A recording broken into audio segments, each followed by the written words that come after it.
Nicaragua, les négociations reprennent malgré la poursuite des violences. Un manifestant se tient derrière un bouclier improvisé près de l'Université nationale du Nicaragua, UNAN, près de Managua, le 23 juin 2018. Reuters, Andrés Martínez Casares. Malgré un climat de violence, le dialogue national instauré entre l'opposition et le gouvernement du président Daniel Ortega reprendra lundi 25 juin. Ces discussions, qui ont été suspendues à plusieurs reprises, devraient permettre de trouver une solution pacifique à la crise qui a fait déjà près de 220 morts depuis le 18 avril dernier. De nouvelles violences ont eu lieu ce week-end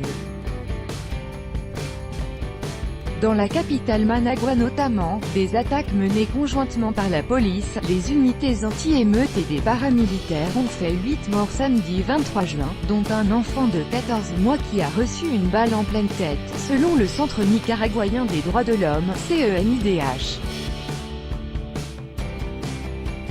Le lendemain a été un peu plus calme, malgré quelques attaques et des manifestations anti-gouvernementales dans le nord du pays, nous indique notre correspondant dans la région, Patrick John Buff.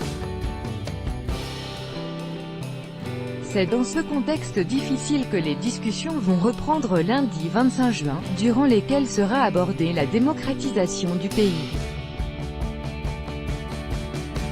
Et donc la tenue d'élections anticipées qui devraient avoir lieu en mars 2019 au lieu de fin 2021, selon une proposition présentée par les évêques qui font office de médiateurs.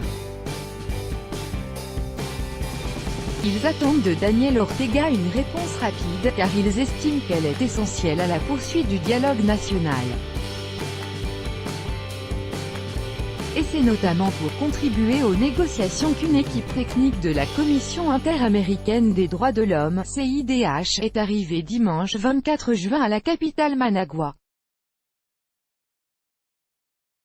Les opposants au gouvernement espèrent que cette présence internationale incitera le président Ortega, au pouvoir depuis 2007 après une première période de 1979 à 1990, à mettre un frein, si ce n'est un terme, à la répression et à la violence.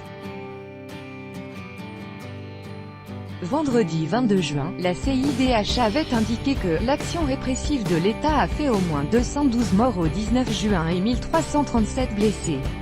Elle a ajouté que plus de 500 personnes avaient été détenues au 6 juin.